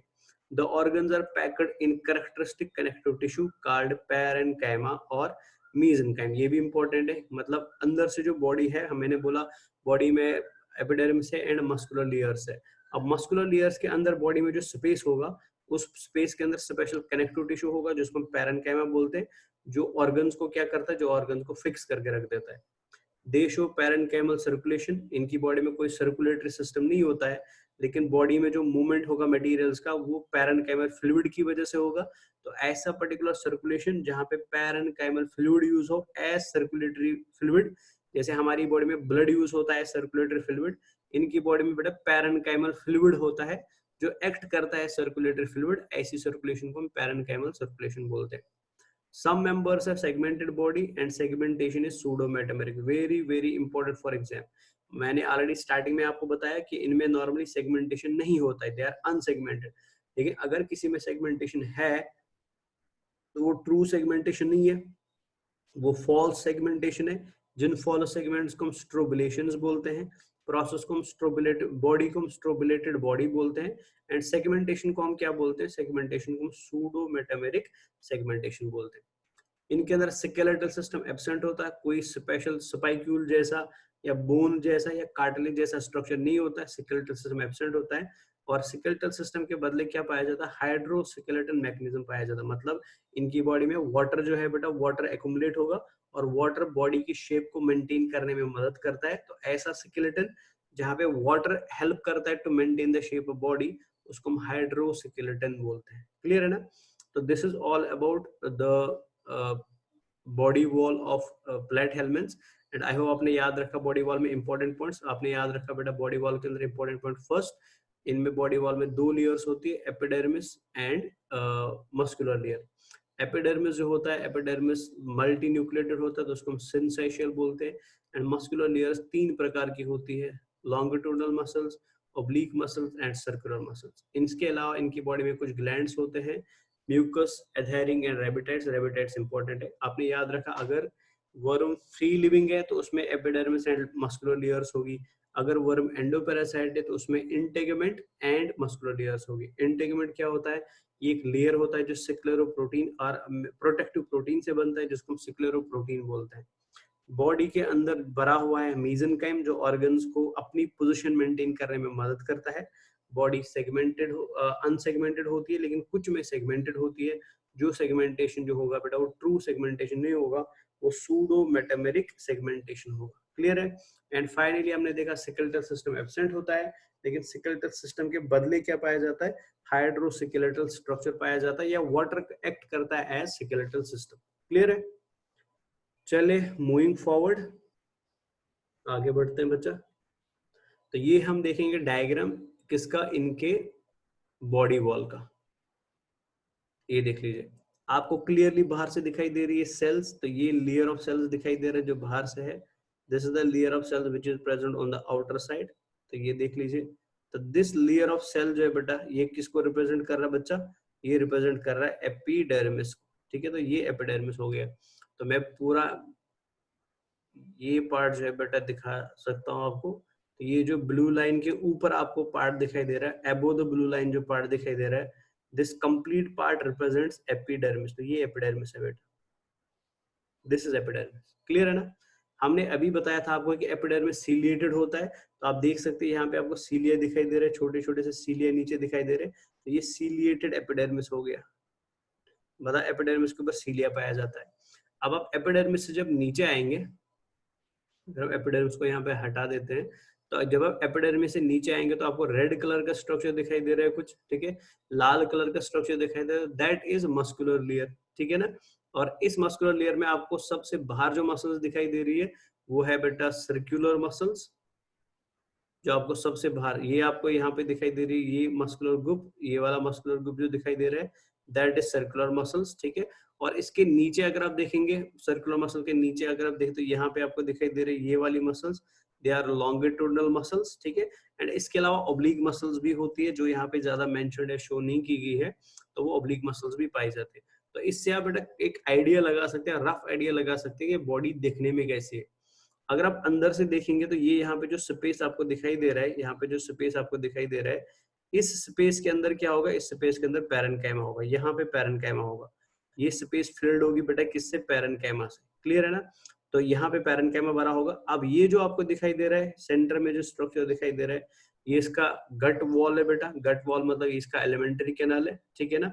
और एलिमेंट्री कैनाल के अंदर ब्लड वेसल्स होंगी, सॉरी, एलिमेंट्री कैनाल के अंदर बेटा कुछ वेसल्स होंगी, जिन वेसल्स के थ्रू कौन फ्लो करेगा, पैरेन्काइमल फ्लूइड फ्लो करेगा। बीच में ग्लैंड्स भी दिखाई दे रहे हैं, ये ग्लैंड्स आपको दिखाई दे रहे हैं। इनमें से कोई ग्लैंड म्यूकस ग्लैंड होगा, ठीक है, एंड कोई रेबिटाइड्स ग्लैंड होगा, या कोई और अलग प्रकार का ग्लैंड होगा। तो ये एक रफ डायग्राम आप याद रख सकते हैं बेटा, किसको समझने के लिए, बॉडी वॉल ऑफ प्लेटहेलमिन्थ्स को समझने के लिए। और अगर टाइम मिले तो ये आप ड्रॉ भी कर सकते हैं कॉपीज में। क्लियर है ना? तो this shows the body wall of platyhelminths, जहां पे आपने याद रखा एपिडर्मिस है, मस्कुलर लेयर है, मस्कुलर में सबसे बाहर है सर्कुलर मसल्स, फिर उसके बाद है लॉन्गिट्यूडनल मसल्स, फिर उसके बाद है ओब्लिक मसल्स। एपिडर्मिस आपने सीलियास देखे तो सीलिएटेड एपिडर्मिस होता है। अंदर से जो आपको गैप दिखाई दे रहा है, ये गैप एक्चुअल में है नहीं, ये बाद में फिल्ड होगा बेटा किससे, पैरेन्काइमल फ्लूइड से फिल्ड होगा बेटा। तो ये ओवरऑल स्ट्रक्चर आप इसका देख सकते हैं। क्लियर है ना? चलिए, अब अगर हम इसके डाइजेस्टिव सिस्टम की बात करें, ठीक है ना, इधर ही अगर हम देखें तो ये इसका, मैंने बोला था ये गट वॉल है इसका। तो अब इसका डाइजेस्टिव सिस्टम जो गट वॉल होता है ना, इसमें माउथ तो प्रेजेंट होता है, लेकिन एनएस एब्सेंट होता है। तो अगर माउथ प्रेजेंट हो और एनएस एब्सेंट हो, ऐसे गट को हम क्या बोलते हैं? उसको हम इनकम्प्लीट गट बोलते हैं, इनकम्प्लीट डाइजेस्टिव ट्रैक्ट बोलते हैं। अब इसमें एक एक्सेप्शन याद रखना बच्चा, जो बड़ा ही इंपॉर्टेंट एग्जाम में कॉमनली पूछा जाता है। मैंने बोला आपको प्लेट हेलमेंट्स के अंदर डाइजेस्टिव सिस्टम इनकम्प्लीट होता है, लेकिन प्लेट हेलमेंट्स के अंदर एक क्लास हम अभी पढ़ेंगे जिनको सिस्टोडा बोलते हैं, CESTODA। सिस्टोडा के अंदर बिकॉज वो पैरासाइट्स होते हैं, उनके अंदर डाइजेस्टिव सिस्टम कंप्लीटली एब्सेंट होता है, ठीक है ना। तो इन case of plate helminths class Cestoda के अंदर डाइजेस्टिव सिस्टम एब्सेंट होता है, ये याद रखना एग्जाम के लिए इंपॉर्टेंट है। तो देख लेते हैं आगे। सेम डायग्राम बेटा, अगर आप और ज्यादा समझना चाहते हैं कैसे कैसे मस्कुलर लीवर से कैसे क्या है, तो यहाँ पे भी देख सकते हैं ये एपिडर्मिस है, एपिडर्मिस के अंदर हेपेटाइट्स ग्लैंड्स पाए जाते हैं, फिर सर्कुलर मसल्स आपको दिखाई दे रही है, ठीक है ना, फिर लॉन्गिट्यूडनल मसल्स आपको दिखाई दे रहे हैं। तो ये आप चाहो तो आप इसको आराम से समझ सकते हैं, देख सकते हैं। तो यहाँ पे और एक डायग्राम भी बना हुआ है, तो इसको भी आप देख सकते हैं बेटा। ये ओवरऑल आपको समझाने के लिए सारी डायग्राम्स यहाँ पे प्रेजेंट है, टाइम मिले तो देख लीजिएगा। चलिए अब आते हैं बेटा नेक्स्ट पार्ट की तरफ, जो बड़ा इंपॉर्टेंट है एग्जाम के लिए, वो है डायजेस्टिव सिस्टम इज इनकम्प्लीट। इनके अंदर इनकम्प्लीट डायजेस्टिव सिस्टम होता है, जिसमें माउथ तो प्रेजेंट होगा लेकिन एनएस एब्सेंट होता है, तो इनकम्प्लीट हो गया। वेरी वेरी इंपॉर्टेंट, जो मैं आपको अभी बता रहा था, सिस्टोडा के अंदर डायजेस्टिव सिस्टम एब्सेंट होता है बिकॉज ये पैरासाइट होता है, ये न्यूट्रिशन को डायरेक्टली बॉडी से एब्जॉर्ब करेगा, तो इसको डायजेस्टिव सिस्टम रखने की जरूरत नहीं होती। फॉर एग्जांपल टीनिया या टीनिया सोलियम भी इसका नाम है, तो Taenia solium belongs to Cestoda और इनके अंदर डायजेस्टिव सिस्टम एब्सेंट होता है। और एक क्लास होता है बेटा प्लेट हेलमेंट्स का, जिनको हम टर्बुलेरियंस बोलते हैं, ठीक है। Cestoda is a class of phylum platyhelminths, Turbellaria is also a class of platyhelminths, ठीक है ना। जो सिस्टोडा क्लास है उसमें तो डाइजेस्टिव सिस्टम एब्सेंट है, जो टर्बुलेरिया क्लास होता है बेटा, उनके अंदर डाइजेस्टिव सिस्टम ब्रांचेड होता है, याद रखना। ब्रांचेड डाइजेस्टिव सिस्टम टर्बुलेरिया में पाया जाता है, एंड डाइजेस्टिव सिस्टम एब्सेंट किसमें होता है? सिस्टोडा में होता है। Respiratory organs are absent because इनको कोई रेस्पिरेशन करने की जरूरत नहीं है बेटा, तो रेस्पिरेटरी ऑर्गन्स एब्सेंट बिकॉज ये बॉडी सरफेस रेस्पिरेशन करेंगे, तो कोई स्पेशल रेस्पिरेटरी ऑर्गन नहीं होता है, बॉडी रेस्पिरेशन पाई जाती है। Parasitic forms such as Fasciola, Schistosoma, Taenia show anaerobic respiration. इनमें एरोबिक रेस्पिरेशन भी देखने को मिलता है, लेकिन जो पैरासिटिक फॉर्म्स होती है they are anaerobic in nature. Excretory material जो फ्लेम सेल से बाहर किया जाता है वो अमोनिया होता है, that means they are ammonotelic nature. Sensory system is found in free living forms. मैंने पहले ही आपको बोला है कौन कौन से सेंस ऑर्गन्स होते हैं, वेरी वेरी इंपॉर्टेंट। ऑसिलाई होते हैं जिनको हम आई स्पॉट्स भी बोलते हैं। टैंगो रिसेप्टर्स टच के लिए होते हैं। रियो रिसेप्टर्स वाटर कर, अगर एक्वेटिक हैबिटेट में तो वाटर करंट्स को रिकॉग्नाइज करने के लिए होते हैं। ऑरिकुलर ऑर्गन्स बेटा हेड पे पाए जाते हैं, जो केमिकल को डिटेक्ट करते हैं, जो कीमो रिसेप्टर्स होते हैं। तो ये इंपॉर्टेंट है, याद रख सकते हैं ये बेटा। नीट में तो नहीं पूछा जाएगा लेकिन बाकी एग्जाम में पूछा जाता है। Very important, they are hermaphrodites. Hermaphrodites का मतलब हुआ बेटा कि इनके अंदर मेल एंड फीमेल जो होता है बेटा, मतलब male sex organ and female sex organ वो एक ही इंडिविजुअल में होगा।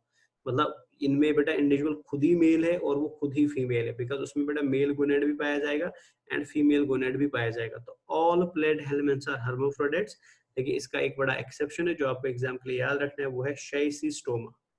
All platyhelminths are hermaphrodites except Schistosoma। Schistosoma के अंदर मेल एंड फीमेल अलग अलग होते हैं, हालांकि मेल एंड फीमेल साथ में रहते हैं हमेशा, लेकिन फिर भी मेल अलग होगा एंड फीमेल अलग होगी, ठीक है ना। ये एग्जांपल याद रखना। कौन सा प्लेटहेलमिंथ हर्माफ्रोडाइट नहीं होता है? तो शाइसिस्टोमा हर्माफ्रोडाइट नहीं होता है, यानी शाइसिस्टोमा के अंदर मेल डिफरेंट होगा एंड फीमेल डिफरेंट होगी। इसका हम आगे डायग्राम भी देखेंगे।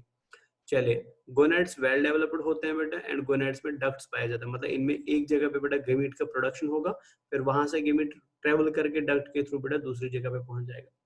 फर्टिलाइजेशन इंटरनल होता है, सेल्फ एंड क्रॉस फर्टिलाइजेशन दोनों पाया जाता है, लेकिन prefer A cross food, because हमने अभी देखा ये हर्माफ्रोडाइट है। हर्माफ्रोडाइट है तो बेटा मेल एंड फीमेल गेमीट एक में ही डेवलप होगा।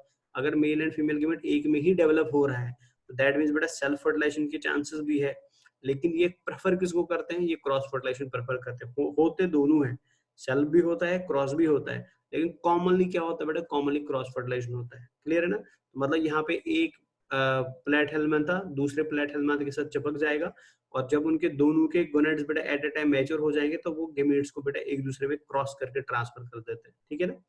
डेवलपमेंट इज डायरेक्ट और इनडायरेक्ट। इनमें कुछ में डायरेक्ट डेवलपमेंट होता है, मतलब बच्चा पेरेंट के जैसा होगा, कुछ में इनडायरेक्ट होता है, मतलब बच्चा जो है बेटा वो लार्वल स्टेज से क्रॉस होगा। Endoparasites show usually indirect development with many larval stage. Endoparasites जो होते हैं फ्री लिविंग फॉर्म्स में बेटा डायरेक्ट नेचर होगा, लेकिन एंडोपैरासाइट्स जो होते हैं, एंडोपैरासाइट्स में बहुत सारे लार्वा बनते हैं, हम अभी पढ़ेंगे बहुत सारे लार्वास का नाम। तो मतलब उनमें डेवलपमेंट कैसा होता है, उनमें डेवलपमेंट इनडायरेक्ट होता है। अगर ये एसेक्सुअली रिप्रोड्यूस करते हैं तो एसेक्सुअल रिप्रोडक्शन किसकी वजह से होता है, ट्रांसवर्स बाइनरी फिशन की वजह से होता है।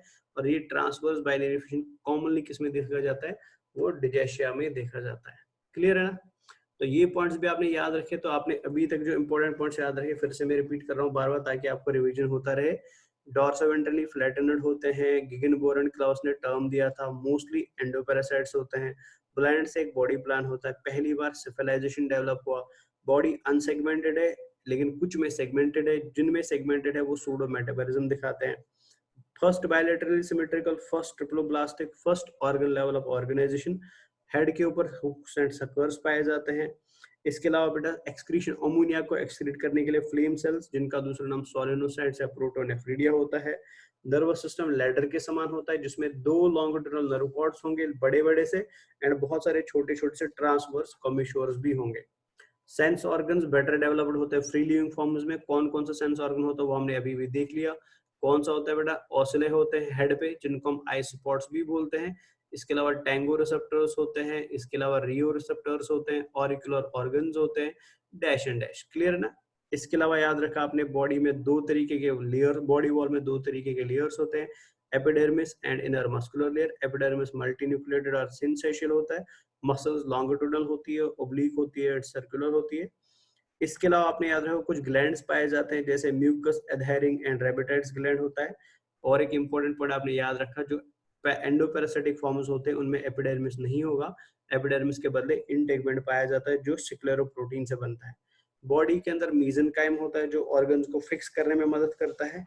हाइड्रोस्केलेटन पाया जाता है, डाइजेस्टिव सिस्टम इनकम्प्लीट होता है, एंड रिमेनिंग ये पॉइंट्स आपने अभी भी देख लिए बेटा जो इंपॉर्टेंट एग्जाम के लिए। क्लियर है ना?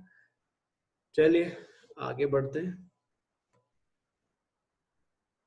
Life cycle is completed in 1 और मोर। मैंने आपको अभी बोला कि इनमें मैक्सिमम फ्री लिविंग फॉर्म्स जो होते हैं, फ्री लिविंग फॉर्म्स में बेटा कोई लार्वा नहीं बनता है, वो डायरेक्टली अडल्ट के जैसे दिखती है, तो मतलब डेवलपमेंट डायरेक्ट होता है। लेकिन जो एंडोपैरासाइट्स होते हैं उनमें डायरेक्ट डेवलपमेंट इनडायरेक्ट होगा। इनडायरेक्ट होगा तो बेटा उसमें लार्वास बनेंगे।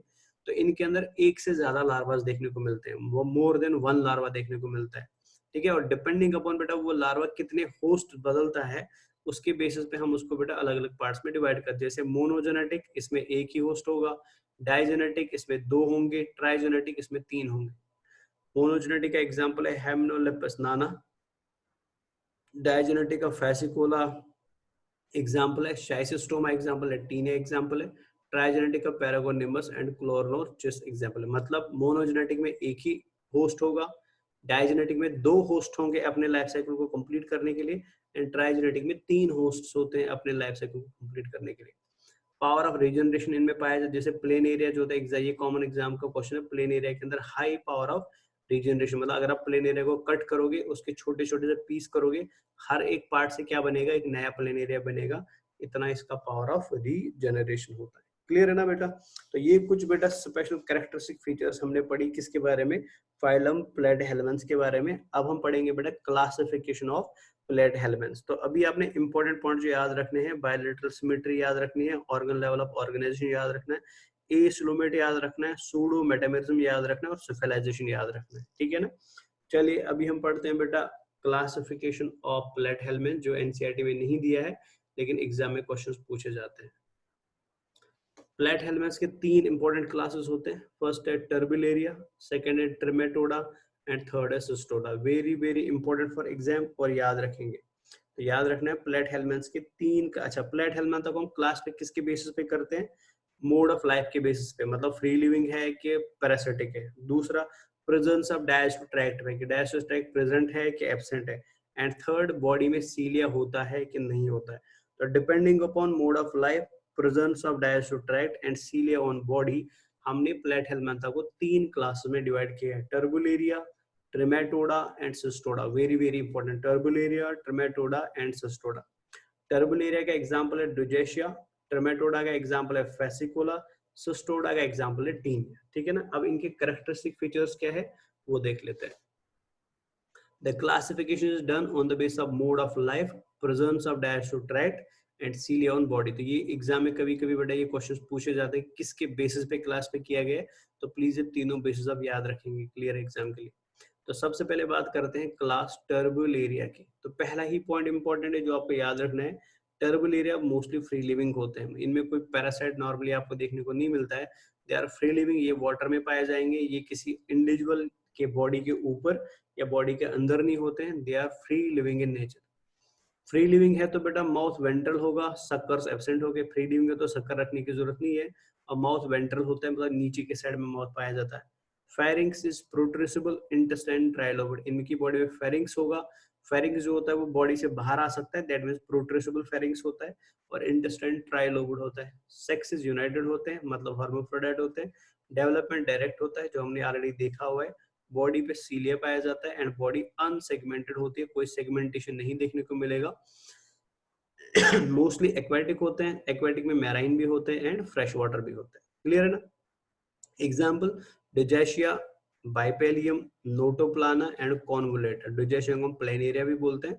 तो Dugesia, Bipalium, Notoplana and Convoluta very very important for exam, और याद रखेंगे ये तीनों किससे बिलोंग करते हैं, दे बिलोंग टू टर्बुलेरिया। तो ये जो पहला फोटोग्राफ यहाँ पे आपको दिखाई दे रहा है, this is the first photograph यहाँ पे, और ये किसका फोटोग्राफ है, ये डिजैशिया का फोटोग्राफ है, ठीक है। तो ये इंपॉर्टेंट है। तो फर्स्ट फोटोग्राफ डिजैशिया का है, तो आप देख सकते हैं फ्लैट बॉडी है, लीफ लाइक बॉडी है, डॉर्सोवेंट्रली फ्लैटेनेड है, कोई उसमें सेगमेंटेशन दिख नहीं रहा है, तो ये प्लेन एरिया का एग्जांपल हो गया। सेकंड जो फोटोग्राफ आपको दिखाई दे रहा है ये वाला बेटा, इसको हम बाइपेलियम बोलते हैं। बाइपेलियम को हम हैमर हेडेड फ्लैट वर्म भी बोलते हैं, ठीक है। इसका आप देख सकते हैं हेड के ऊपर बेटा ये हैमर लाइक स्ट्रक्चर है, इसलिए इसको हैमर हेडेड फ्लैट वर्म भी बोलते हैं। थर्ड डायग्राम जो आपको दिखाई दे रहा है, दिस इज ऑफ नोटोप्लाना, ये नोटोप्लाना का डायग्राम है। एंड लास्ट जो आपको दिखाई दे रहा है वो कॉन्वोल्यूटा का डायग्राम है। तो डायग्राम भी आप देख लीजिए ताकि आइडिया रहे दिमाग में, वरना ये सब एक जैसे ही दिखेंगे आपको, तो इसलिए फोटोग्राफ्स यहाँ पे लगाई गई है। तो आप देख सकते हैं 4 फोटोग्राफ्स यहाँ पे क्लियरली आपको दिखाई दे रही है, 4 फोटोग्राफ्स क्लियरली दिखाई दे रही है। तो this is Dugesia, second is Bipalium, third is Notoplana and fourth is Convoluta, and all are platyhelminths but they are free living platyhelminths, और ये किससे बिलोंग करते हैं, ये टर्बुलेरिया से बिलोंग करते हैं। चलिए आगे बढ़ेंगे बच्चा। सेकंड आएगा ट्रीमेटोडा। ट्रीमेटोडा को हम कॉमनली क्या बोलते हैं, एग्जाम के लिए इंपॉर्टेंट है। ट्रीमेटोडा को हम कॉमनली क्या बोलते हैं बच्चे, they are commonly known as flukes, ठीक है ना।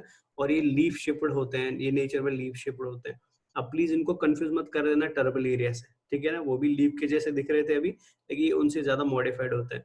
तो कॉमनली कॉल्ड एज फ्लूक्स, इनको फ्लूक्स बोलते हैं, ये लीफ के समान होते हैं। Mostly parasites, both ectoparasites and दोनों प्रकार के मिलते हैं, एंड एक्टोपैरासाइट्स भी होते हैं और एंडोपैरासाइट्स भी होते हैं। माउथ एंटीरियर होता है, याद रखना टर्बुलेरिया में माउथ वेंट्रल था, माउथ नीचे के साइड में था, लेकिन इनका माउथ एकदम आगे एंटीरियर पॉइंट पे होगा, और माउथ में सक्कर्स एंड हुक्स पाए जाते हैं। फेरिंक्स जो होता है वो आपने देखा इन केस ऑफ टर्बुलेरिया फेरिंक्स प्रोट्रूसिबल था, मतलब बॉडी से बाहर आ सकता था, लेकिन इनका फेरिंक्स नॉन प्रोट्रूसिबल होता है, वहां पे बायलोबिड था, और यहाँ पे इंटेस्टाइन बायलोबिड यहाँ पे भी होगा। सेक्स इज यूनाइटेड होते हैं मतलब हर्माफ्रोडाइट्स होते हैं, एक्सेप्शन हमने पहले भी देखा हुआ शाइसिस्टोमा, जहाँ पे मेल एंड फीमेल अलग अलग होंगे। सीलिया नहीं होता बॉडी में, टेगुमेंट या इंटेगमेंट, यहाँ पे आप इंटेगमेंट लिख देना बेटा, टेगुमेंट नहीं है। बॉडी में सीलिया नहीं होता तो बदले सीलिया के बदले क्या होता है बेटा, टेगुमेंट्स पाए जाते हैं, इंटेगमेंट्स पाए जाते हैं। ये फीड करते हैं on blood and tissues, development होता है इनडायरेक्ट, दैट मीन इनमें लार्वा पाया जाएगा। एग्जाम्पल है बेटा फैसिकुला, फैसिकुला को हम लिवर फ्लूक बोलते हैं। शाइसिस्टोमा को हम ब्लड फ्लूक बोलते हैं। पैरागोनिमस को हम लंग फ्लूक बोलते हैं, एंड क्लोनॉर्चिस को हम चाइनीज लिवर फ्लूक बोलते हैं, ठीक है ना। तो मतलब फैसिकुला लिवर को इफेक्ट करेगा, शाइसिस्टोमा ब्लड को इफेक्ट करेगा, पैरागोनिमस लंग्स को इफेक्ट करेगा, एंड क्लोनॉर्चिस भी लिवर को ही इफेक्ट करेगा। तो ये इनके कॉमन नेम्स है बेटा जो आपको याद रखने हैं और एग्जाम के लिए इंपॉर्टेंट भी है बेटा, क्लियर है ना। तो आपने अभी याद रखा टर्बुलेरिया का एग्जाम्पल क्या था, डिजैशिया, बाइपेलियम, नोटोप्लाना एंड कॉन्वोलेटा। ट्रेमेटोडा का एग्जांपल क्या है, फैसिकोला, शाइसिस्टोमा, पैरागोनिमस एंड क्लोरनार्चिस, क्लियर है ना। तो ये एग्जांपल्स इंपॉर्टेंट है। चलिए तो ये आप डायग्राम्स देख सकते हैं बेटा। तो ये जो आपको फर्स्ट फोटोग्राफ दिखाई दे रहा है, ठीक है ना, ये जो आपको बेटा पहला फोटोग्राफ दिखाई दे रहा है, फर्स्ट फोटोग्राफ दिखाई दे रहा है, ये पहला फोटोग्राफ जो है बेटा, ये है फैसिकोला का और लिवर फ्लूक का। ये हमारी बॉडी में भी एंड कैटल की बॉडी में लिवर के अंदर पाया जाता है, तो इसलिए इसको लिवर फ्लूक बोलते हैं बेटा। तो ये फर्स्ट डायग्राम लिवर फ्लूक का है, क्लियर है ना। ये जो आपको सेकंड डायग्राम दिखाई दे रहा है नीचे बेटा, दिस ये इलेक्ट्रॉन माइक्रोस्कोपिक डायग्राम है। ये किसका डायग्राम है बेटा, ये है शाइसिस्टोमा का। मैंने आपको बोला था शाइसिस्टोमा में मेल एंड फीमेल होते हैं, लेकिन वो एक साथ रहते हैं। ये जो बाहर से आपको दिखाई दे रहा है बेटा, ये बड़ा वाला पार्ट जो दिखाई दे रहा है, ये मेल है बेटा शाइसिस्टोमा का। और इसके अंदर कौन रहती है, इसके अंदर फीमेल रहती है बेटा, ठीक है। तो यहाँ पे मैंने मेल एंड फीमेल अलग अलग है, लेकिन वो हमेशा एक साथ रहेंगे बेटा, ठीक है। ग्रीन कलर में जो दिखाई दे रही है वो फीमेल है, और बाहर जो कलर दिखाई दे रहा है बेटा वो मेल है, लेकिन मेल एंड फीमेल हमेशा एक साथ रहते हैं। तो मतलब यहाँ पे मेल अलग है, फीमेल अलग है, बट दे लिव टुगेदर, इस वजह से हर्माफ्रोडाइट नहीं माने जाते, ठीक है ना। ये जो थर्ड डायग्राम आपको दिखाई दे रहा है बेटा, दिस वन, ठीक है ना, ये है पैरागोनिमस का। एंड ये जो लास्ट दिखाई दे रहा है बेटा, ये है चाइनीज लिवर फ्लूक का, क्लियर है ना।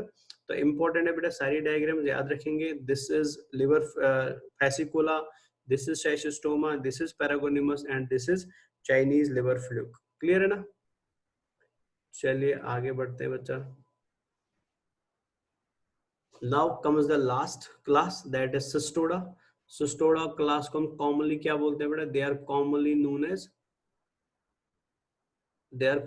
एज टैपवर्म्स बेटा। ये इनके बारे में हमने पहले ही बताया, मतलब ये ऐसी वर्म्स है बेटा जिनमें बॉडी सेगमेंटेड होगी, लेकिन वो ट्रू सेगमेंटेशन नहीं होगा, वो फॉल्स सेगमेंटेशन होगा। तो याद रखना है, प्लेट हेलमिंथा के अंदर सूडोमेटामेरिज्म देखने को मिलता है, लेकिन सूडोमेटामेरिज्म सब जगह नहीं देखने को मिलेगा। सूडोमेटामेरिज्म टर्बुलेरिया में नहीं था, सूडोमेटामेरिज्म ट्रेमेटोडा में नहीं था, बट एक क्लास ऑफ फ्लैट हेलमिंथा के अंदर होगा, जिनको हम क्या बोलते हैं, जिसको सिस्टोडा बोलते हैं। इनकी बॉडी सेगमेंटेड होगी, इनकी बॉडी में फॉल्स स्ट्रोबुलेटेड सेगमेंट्स मिलेंगे, या शॉर्ट में सूडोमेटामेरिज्म मिलेगा। एक्सक्लूसिवली एंडोपैरासाइट्स, मतलब इनके जितने भी मेंबर्स हैं ऑल आर एंडोपैरासाइट्स, ठीक है ना। टर्बुलेरिया फ्री लिविंग था, ट्रेमेटोडा पैरासाइट एक्टो भी था और एंडो भी था, लेकिन सिस्टोडा ओनली एंडोपैरासाइट होता है। कोई सीलिया नहीं, कोई सेंस ऑर्गन नहीं, कोई माउथ नहीं, कोई गट नहीं ना, मतलब इनमें सेंस ऑर्गन एब्सेंट होते हैं, सीलिया एब्सेंट होता है, माउथ एब्सेंट होता है, इंक्लूडिंग डाइजेस्टिव सिस्टम भी एब्सेंट होता है, जो हमने एक्सेप्शन में पहले भी देखा है। ये फूड को एब्जॉर्ब करते हैं थ्रू डिफ्यूजन, इसलिए इनको वेलोवर्स भी बोलते हैं। सक्कर्स एंड हुक्स प्रेजेंट होते हैं, रिबन लाइक बॉडी होती है, हम अभी देखेंगे डायग्राम इसका। टेगुमेंट प्रेजेंट होता है, मतलब एपिडर्मिस नहीं होगा, टेगुमेंट होगा। सेक्सेस यूनाइटेड होते हैं, मतलब हर्माफ्रोडाइट होते हैं। डेवलपमेंट इनडायरेक्ट होगा, मतलब लार्वल स्टेज यहाँ पे भी मिलेंगे। एग्जाम्पल टीनिया सोलियम, जिसको हम पॉक टेपवर्म बोलते हैं। टीनिया सैगिनेटा, जिसको हम बीफ टेपवर्म बोलते हैं, ये पॉक में पाया जाता है, ये बीफ में पाया जाता है। हेमनोलेपिस नाना डवॉक टैपवर्म बोलते हैं। डाइफाइलोबोथ्रम लैटम फिश टैपवर्म बोलते हैं। लास्ट में इकाइनोकोकस ग्रेनुलोसम, जिसको हम डॉग टैपवर्म और हाइब्रिड टैपवर्म बोलते हैं बेटा, ठीक है ना। तो ये एग्जांपल्स, हाइब्रिड नहीं है बेटा, यहाँ पे प्लीज एक करेक्शन कर देना। यहाँ पे हाइब्रिड गलती से आ गए, यहाँ पे हाइब्रिड नहीं है, मैं यहाँ पे लिख देता हूँ, यहाँ पे हैडिटेड एच,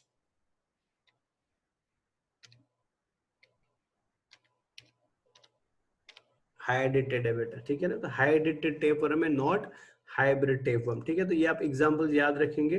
तो एग्जांपल्स हम दोबारा से रिपीट कर रहा हूं मैं आपके लिए, ताकि याद रखें। टर्बुलेरिया का एग्जांपल था डिजेशिया, पाइपेलियम, नोटोप्लाना एंड कॉन्वोलेटा। ट्रेमेटोडा का एग्जांपल था फैसिकोला, शाइसिस्टोमा, पैरागोनिमस एंड क्लोनोर्चिस। फैसिकोला को हम लिवर फ्लूक बोलते थे, शाइसिस्टोमा को ब्लड फ्लूक बोलते थे, पैरागोनिमस को लंग फ्लूक बोलते थे, एंड क्लोनोर्चिस को चाइनीज लिवर फ्लूक बोलते थे।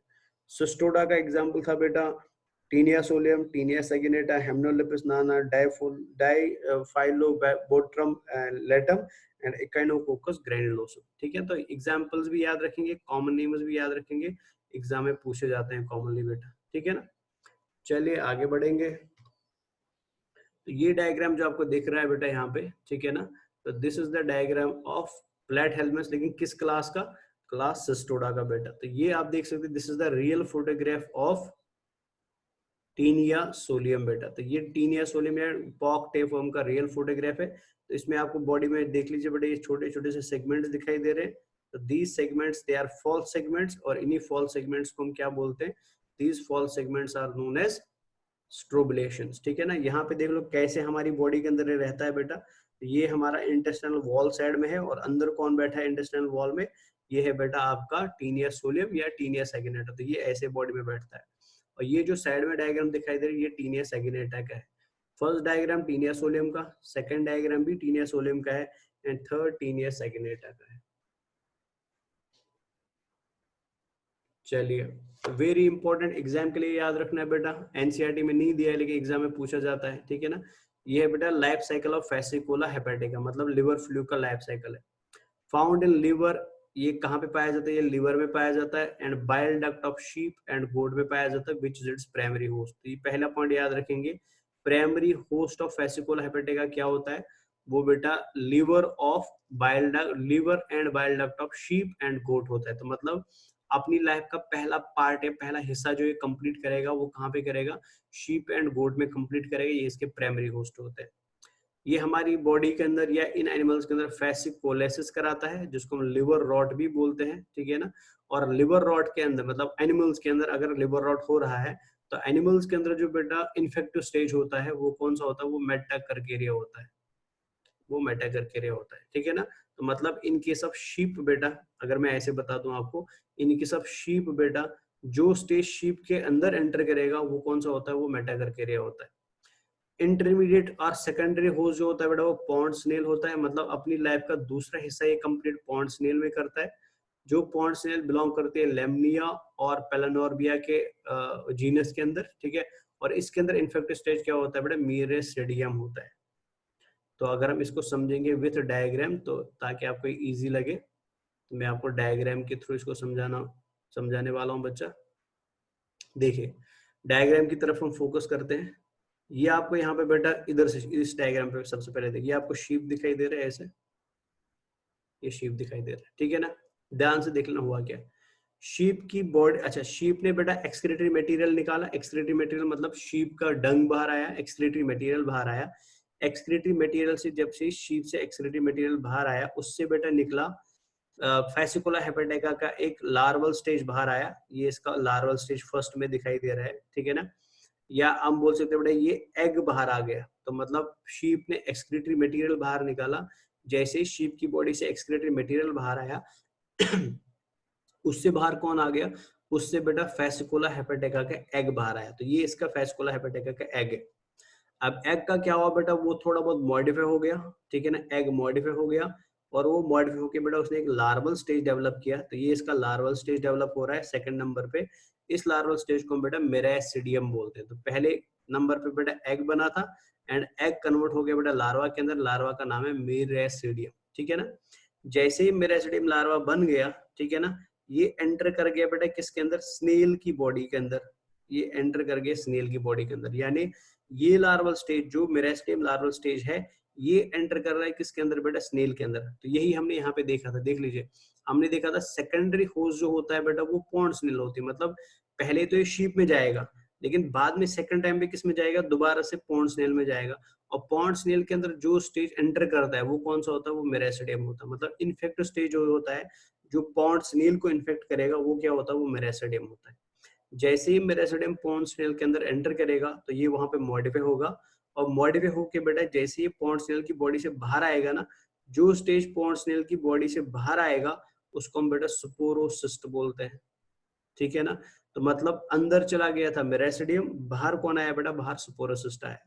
स्पोरोसिस्ट मॉडिफाई होगा बेटा इस फॉर्म के अंदर, इसको हम रीडिया बोलते हैं। रीडिया मॉडिफाई होगा बेटा इस फॉर्म के अंदर, इसको हम करकेरिया बोलते हैं। करकेरिया मॉडिफाई हो गया बेटा इस फॉर्म के अंदर जिसको हम मेटा करकेरिया बोलते हैं। अब ये मेटा करकेरिया बेटा, अच्छा शीप घास खाएगा बेटा, ठीक है ना। जैसे ही बेटा ये किसी वेजिटेशन को खाएगा तो उस वेजिटेशन की खाने की वजह से ये मेटा करकेरिया किस में चला जाएगा, वापस शीप की बॉडी में चला जाएगा, उसके इंटेस्टाइन में पहुंचेगा। ये इंटेस्टाइन को पियर्स करके बेटा उसके लिवर में पहुंच जाता है, फिर लिवर को इन्फेक्ट करता है। यानी वो स्टेज जो शीप को इन्फेक्ट कर रहा है वो कौन है, वो है मेटा करकेरिया। वो स्टेज बेटा जो स्नेल को इन्फेक्ट कर रहा है वो कौन सा है बेटा, वो है मेरास्टेडियम। यानी ओवरऑल आपको फॉर्मूला, ओवरऑल आपको बेटा लार्वास के याद रखने जो एग्जाम के लिए इंपॉर्टेंट है। तो लार्वा का आप याद रखेंगे बेटा नाम मेरास्टेडियम इंपॉर्टेंट है, स्पोरोसिस्ट इंपॉर्टेंट है, रीडिया इंपॉर्टेंट है, करकेरिया इंपॉर्टेंट है एंड मेटाकरकेरिया। तो सीक्वेंस में अगर आप याद रखेंगे तो ये सीक्वेंस आप अच्छे से याद रखेंगे, this is the correct sequence. Miracidium, sporocyst, redia, cercaria and metacercaria. Miracidium enter करता है into the snail, metacercaria enter करता है इनटू द शीप और गोट बेटा, ठीक है ना। तो प्लीज ये याद रख लेना, ये इंपॉर्टेंट एग्जाम के लिए। ये लार्वा एग्जाम में आपको पूछा जाता है कौन सा, हमने लार्वास बेटा, हमने एम्फिब्लास्टुला, पैरेन्काइमुला, प्लेन्युला, ठीक है ना, हमने ये लार्वास याद रखे। तो यहाँ पे भी आपको ये लार्वास नाम याद रखने पड़ेंगे बिकॉज एग्जाम के लिए इंपॉर्टेंट है। तो आपने याद रखा फैसिकोला हेपेटिका का कौन कौन सा लार्वा होता है। तो फैसिकोला का हेपेटिका का लार्वा होता है मेरासिडियम, स्पोरोसिस्ट, रीडिया, कर्केरिया एंड मेटाकर्केरिया। फैसिकुला हेपेटिका का वो कौन सा लार्वा है जो शीप को इन्फेक्ट करता है, वो होता है मेटाकर्केरिया। फैसिकुला हेपेटिका का वो कौन सा लार्वा है जो स्नेल को इन्फेक्ट करता है, तो वो होता है बेटा मेरासिडियम, ठीक है ना। चलिए आगे बढ़ते हैं बेटा, इसमें इतना ही है, ज्यादा कुछ है नहीं। नेक्स्ट पार्ट पे आते हैं। अब बेटा शाइसिस्टोमा, ठीक है ना। इंटरमीडिएट होस्ट होता है लेमनिया, मतलब स्नेल होता है। डेफिनेटिव होस्ट है मतलब ह्यूमंस, ये हमारी बॉडी को इन्फेक्ट करता है और बीमारी कॉज करता है बिलहार्जियस और शाइजोस्टोमियासिस। लार्वा है सेम बेटा, मेरासिडियम, स्पोरोसिस्ट, कर्केरिया, मेटाकर्केरिया एडल्ट, याद रखना। लेकिन इंपॉर्टेंट इसमें रीडिया स्टेज क्या होता है बेटा, एब्सेंट होता है। सारे लार्वा सेम है लेकिन रीडिया बेटा शाइसिस्टोमा में एब्सेंट होता है। नेक्स्ट है बेटा टीनिया सोलियम, डायजेनेटिक इन नेचर होता है। इसका बेटा प्राइमरी होस्ट जो होगा बेटा पिग होगा, एंड सेकेंडरी होस्ट जो, सॉरी प्राइमरी होस्ट जो होगा बेटा वो ह्यूमंस होंगे, एंड सेकेंडरी होस्ट जो होता है बेटा वो पिग होता है। इन्फेक्टिव स्टेज ह्यूमन के लिए सिस्टिसर्कस है और पिग के लिए बेटा ओन्कोसफेयर। ये एग्जाम के लिए इंपॉर्टेंट है कि टीनिया सोलियम का वो स्टेज जो हमारी बॉडी में एंटर करेगा वो सिस्टिसर्कस होगा। टीनिया सोलियम का वो स्टेज जो पिग की बॉडी में एंटर करता है वो ओन्कोसफेयर होता है। मतलब अगर आप पॉक खाते हैं तो पॉक की वजह से बेटा आपकी बॉडी में इसका इन्फेक्ट, और इंक्लूडिंग ये आपके ब्रेन को भी इन्फेक्ट करता है बेटा। तो ये बड़ा खतरनाक हुआ हमें, it can also infect your brain. तो यहाँ पे इसका थोड़ा बहुत लाइफ साइकिल दिया है बेटा, तो आप इसको देख सकते हैं। वैसे लाइफ साइकिल को कंप्लीट याद रखने की जरूरत नहीं है, बस इतना याद रखना सिस्टिसर्कस एंड ओन्कोसफेयर किसके लार्वास होते हैं, वो टीनिया सोलियम के लार्वास होते हैं। क्लियर है ना। अब आते हैं बेटा लास्ट पार्ट की तरफ, देखेंगे कि एनसीईआरटी ने बेटा इस फाइलम के बारे में क्या लिखा है, कहीं हमने कुछ छोड़ तो नहीं दिया या हमने एक्स्ट्रा पढ़ा है। दे हैव डॉर्सोवेंट्रली फ्लैटेंड बॉडी, ये हमने ऑलरेडी पढ़ लिया बेटा। हिंस कॉल्ड फ्लैटवर्म, इसी वजह से इनको फ्लैटवर्म्स बोला जाता है। These are mostly endoparasites found in animals including human beings, already पढ़ लिया। Flatworms are bilaterally symmetrical, triploblastic, acoelomate animals with organ level of organization, already finish कर दिया। Hooks and suckers are present in the parasitic forms. Some of them absorb nutrients from the host directly through their body surface. Specialized cells called phloem cells help in osmoregulation and excretion. Sexes are separate, sexes are not separate, that means hermaphrodites होते हैं बेटा। Fertilization is internal and development is through many larval stages. Some members like planaria possess high power of regeneration. Example Taenia and Fascicola. तो मतलब हमने NCERT से ज्यादा ही पढ़ा है, हमने एनसीईआरटी से कम नहीं पढ़ा। और ज्यादा पढ़ना बेटा कोई गलत बात नहीं है, तो मैं आपको एनसीईआरटी भी साथ साथ करा रहा हूँ और प्लस इंपॉर्टेंट पॉइंट्स भी एक्स्ट्रा भी बता रहा हूँ, ताकि कोई भी क्वेश्चन आपसे क्लास में या एग्जाम में ना छूटे बेटा, ठीक है ना। तो this is all about today's topic which was plate helmets, और हमने बेटा टॉपिक फिनिश कर दिया है। और इंशाल्लाह हम नेक्स्ट टॉपिक में जब आएंगे बेटा, तो नेक्स्ट टॉपिक हमारा होगा रिगार्डिंग निमेट हेलमेट्स, और एंड ऑफ टॉपिक में बेटा हम डिफरेंस देखेंगे प्लेट हेलमेट्स एंड निमेट हेलमेट्स में क्या है, और डिफरेंस एग्जांपल्स का भी देखेंगे, ताकि आपको दोनों में अच्छे से सब कुछ याद रहे बेटा, ठीक है ना। तो चलिए खुदा हाफिज एंड थैंक यू, और हम मिलेंगे बेटा नेक्स्ट क्लास में with next phylum. Goodbye and thanks बेटा।